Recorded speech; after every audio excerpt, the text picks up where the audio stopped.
I don't want to take the economic calendar out of the equation.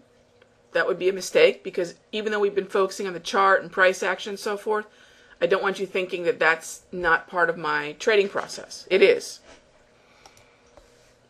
In terms of respecting the economic calendar,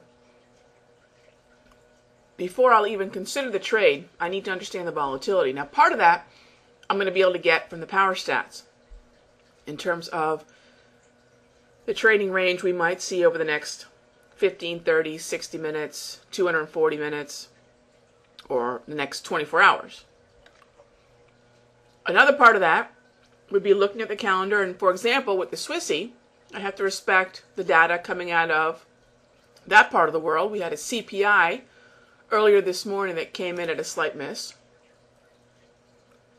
And then during the U.S. session, I have to understand what might affect the U.S. dollar, U.S. equities markets, which means I also, right now, need to look at what's happening coming out of the Eurozone. So definitely a stop at the economic calendar is going to give us an idea of what the mood is for economic reports that have already hit the market and have been digested and discounted, and also what could be coming. Now, the calendar also has an unusual event. This is not something that happens normally at 12:45 p.m. Eastern Standard Time, but part of what we're also seeing today is the International Europa Forum. Swiss National Bank Governing Board Vice Chairman Thomas Jordan will be speaking at 12:45. That is definitely going to be an event we need to respect in terms of any kind of follow-through or entry that we're dealing with on the Swissy. So again, don't ignore the economic calendar. I call these hot zones because psychologically speaking, volatility will increase, attention will increase. There will be a reaction based upon many times the data that hits the market or the statements that are released. So understand whether there's two kinds of hot zones. When we talk about scheduled hot zones, we have our data, which is bam, it hits the market, and we can deal with it in the context of what's the headline number, and then therefore if there's any revisions beyond that, and so forth. And then the breakdown of the remainder of that economic report. We all know that reports have many facets to them. Usually the headline number is the first reaction, the smaller breakdown is another reaction, and then if there's any revisions, there's that as well. We all saw that from last week's non-farm payroll.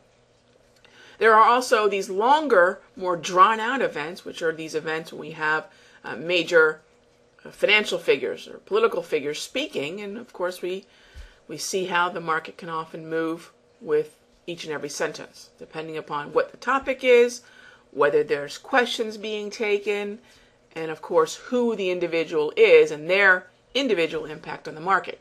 So again, please don't ignore the economic calendar. Yes, I'm a chartist. Yes, price action really is my world, but I have to understand what also affects price action, and that does mean we must respect the economic calendar. So what is the setup here? Very simple. I've got my 20-period simple here. I've got my 34-period EMA high. Now, these two moving averages create a zone, a swing buy zone. This is a swing buy because the trend is up. I'm waiting for a correction because, in my opinion, healthy trends correct, and it's at those moments of correction that I would like to engage the market. I don't want to be the high. I don't want to engage the market at highs in an uptrend. I'd rather engage the markets at levels of support.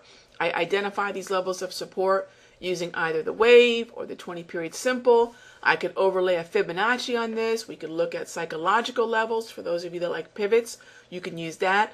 Look to find those levels where there might be multiple reasons to expect support within the context of this uptrend, and in my opinion, you might have a better shot at identifying those decision levels where the correction will attract enough bullish attention and therefore buying support to stop the correction lower, attract those buyers, and then therefore do what we expect in the case of a swing buy, see the uptrend resume. So for me, that zone is right there between the 20-period simple and the 34-period EMA high.